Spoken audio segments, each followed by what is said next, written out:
In today's news, one of the biggest imminent black swans will be the collapse of Tether. It is no longer a question of if, just when. As I'll be showcasing in this video, all the major exchanges, governments even, you name it, everybody, everyone is starting to delist, dump and give up on Tether. And make no mistake, the collapse of Tether, this imminent black swan event, will be so much worse than the collapse of FTX. But in my personal opinion, not financial advice of course, I believe this is where Ripple and XRP and the new incoming RLUSD stablecoin will jump in to save the day, to take Tether's place, cannibalizing them. And in a sense, I believe that is what Tether's CEO has admitted in this interview when he stated that Bhutan's central bank is wanting to digitize their money on a public blockchain. Take a listen. Bhutan. I mean, it's an incredible country.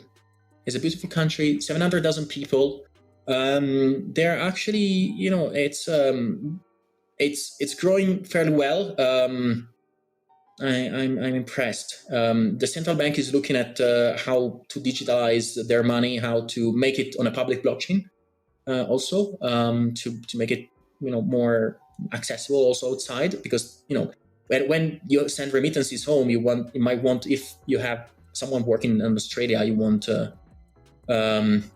to have this person maybe buying their digital currency of Bhutan from Australia, from an exchange in Australia, and send it back home, right? So we are advising, but we are really early stages. So now, how is this admitting that Ripple and XRP will flip Tether, you ask? Well, ultimately, what you need to pay attention to, the takeaway from this interview, is the significance of Bhutan's central bank advancing their financial status, aiming to digitize their money on a public blockchain to develop their own CBDC. And this is the exact same Bhutan central bank that has been confirmed to be in partnership with Ripple, utilizing their technology to create and develop their CBDC pilot programs.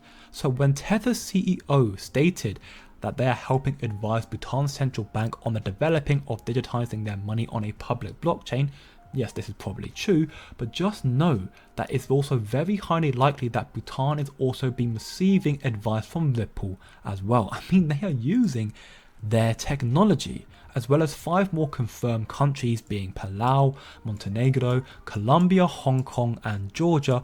Over 10 countries in total have been and are using Ripple's technology for CBDCs, as confirmed from Ripple's Vice President James Wallace here in this interview, and Ripple are also in talks with 20 more countries.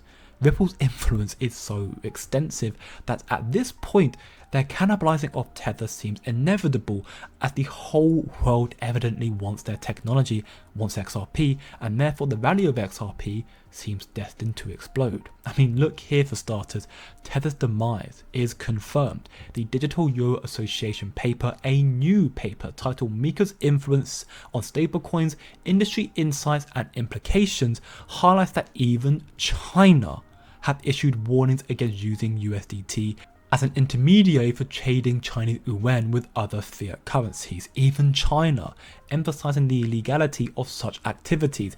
It is ironic, convenient and coincidental even how the US government recently as well has also taken the exact same approach, even going as far to launch ad campaigns in the middle of New York City, highlighting and warning the public of Tether. Since Mika's implementation a couple weeks back now, 30th of June to be exact, many exchanges were forced to delist and dump Tether, as USDT is not compliant with the stablecoin regulations that Mika have. Furthermore, as we can see here, Tether is now discontinuing support of EOS and Algorand and ends USDT minting on both blockchains. Tether is slowly but surely being squeezed out of existence, and the reason why is because no one can trust them. I mean, maybe it's better to say that no one can control Tether, no one can control them, instead of saying trust them, but the bottom line is that the world leaders don't want Tether, therefore there won't be Tether. Tether only has superficial audited reports, that's why nobody trusts them. They are not transparent at all, and that is a problem.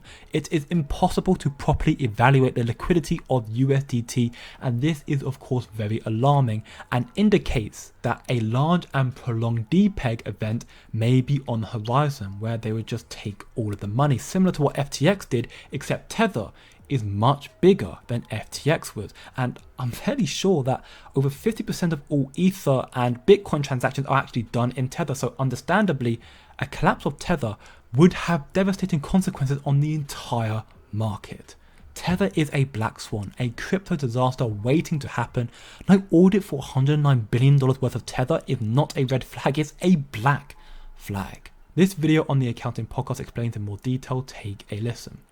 Tether is the top stablecoin in the world, supposedly linked one-to-one to the US dollar, although they've never gone through an audit. And Tether CEO, Paolo Ardoino, has expressed that none of the big four accounting firms are willing to audit the company due to potential reputational risks. I wonder why. Despite this, securing an audit from one of these firms remains a top priority for Tether. Tether has been saying for years that they want to do an audit, but they can't get one. Isn't that hilarious? That's crazy, because there's guys like Biff Borgers that are out there. Like, you can find one of these audit firm mills and get it done. And they don't even get like an audit, like a real audit from one of these mills. They get these attestation reports, which are even less than an audit. You know, like that don't really mean anything, because it's just somebody looking at a screenshot. We don't even know what it is, but it could just be like me looking at a screenshot of something that they mocked up and then saying, oh yeah, that looks good. Let's just put this in perspective. They have never been audited, and their market cap of Tether USDT, the stablecoin, is over $109.5 billion. $109 billion, never audited. And people are trading this Tether saying it's backed one-to-one by US dollars, and they've never been audited. And who do you want to bet? David, do you want to, man, I wish I was a betting person, because like I can't imagine. I gotta believe that like that 109 billion in US dollars is not there to back up Tether. Like, could it? We're just trusting. Is this the next one going down? Right? I don't know. Yeah, the last time that they got a report, they get these quarterly attestations, which are just agreed upon procedures engagements done by BDO Italia,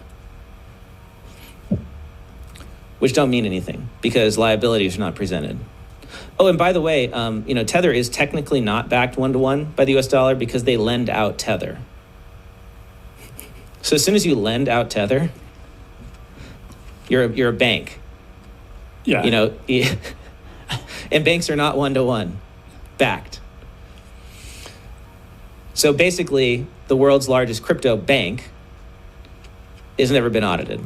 This is a very serious deal, and we won't be able to avoid it, but potentially with the new rules and regulations being implemented worldwide, and with Ripple deeply ingrained and embedded into central banks, the back-end system, the governments worldwide, and with a new stablecoin of their own, the RLUSD, soon to be launching, Ripple may be able to lessen the blow, even if just by a little bit.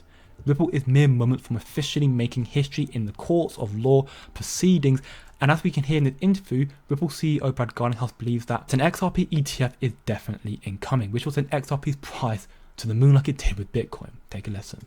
XRP ETF, when? I think we're going to see it, I think it'll probably be 2025. Next year? Yeah, all right. Not too far away. And I mean, of course, this makes sense. Why wouldn't there be an XRP ETF? CME Group recently announced their collaboration with XRP, so institutions evidently want access to XRP, and the crypto market seems to be gearing up for the biggest bull run ever seen. Institutional money flooding into the crypto market, and speaking of which, we can see here this big breaking announcement from Ash Crypto. BlackRock, the $10 trillion asset manager, BlackRock CEO Larry Fink says he was wrong about Bitcoin, and he is now a major believer after studying it. Take a listen, this is very bullish news. You have been a leader in willing to embrace crypto. You have made it so that people can be in Bitcoin. We hear that you are thinking about Ethereum. These are incredible things. Now, BlackRock is not known as a a gunslinger by any means. So you obviously must believe that this maybe is an alternative. Is this an alternative in order to be able, because of a deficit, maybe something long-term people should have? Absolutely. As you know, I was a skeptic. Yes. I was a proud skeptic. And I studied it, learned about it, and I came away saying, okay, my opinion 5 years ago was wrong. Here's my opinion today. This is what I believe in today. I believe the opportunity today. I believe Bitcoin is legitimate. I'm not trying to say there's not misuses like everything else, but it is a legitimate financial instrument that allows you to have maybe uncorrelated, non-correlated type of returns. I believe it is an instrument that you invest in when you're more frightened, though. It is an instrument when you believe that countries are debasing their currency, debasing their currency by excess deficits, and some countries are. I believe we have countries where you're frightened of your everyday existence, and if you have an opportunity to invest in something that is outside your country's control, then you can have more financial control. And so I'm a major believer that there is a role for Bitcoin in portfolios. I believe you're going to see that as one of the asset classes that we all look at. I look at it as digital gold, as I said before, and I do believe there's a real need for everyone to look at it as one alternative to, I would say, the optimism that I have in the world. If you want to hedge hope, Bitcoin is not an instrument for hope unless you're hopeful you're going to make a lot of money on it. But I look at it as a vehicle in which you're expressing your financial acumen in something that you're more frightened of the world, you're more frightened of your existence. And I believe there's a great industrial use for it. And I think a lot of people are missing that. I couldn't agree more. I changed my mind about it when you did. You had been my thinking. It was like, you don't believe it, so I can't believe it. I want to thank Larry Fink for the message of optimism. Thanks. And also for a great quarter. Larry Fink is the co-founder, chairman, and CEO of BlackRock, I think the most important investment company in the world. As I stated, this is insanely bullish. We could potentially see a 2 to 3x with Bitcoin, 150 to 250k in this bull cycle within the next year. Think about all the money that will flow into the smaller cap tokens like XRP, and then just wait and see until the NDAs are released and the announcements come out that Wall Street, the BRICS nations, and many more major players are heavily looking into and are already invested into XRP. The world is utilizing their technology and it's growing every single day. More countries are using Ripple technology. XRP is destined to cannibalize Tether and will become a bridge currency for CBDCs worldwide. So buckle up, do your own research, and don't look short term, think long term, and I'll see you in the next one.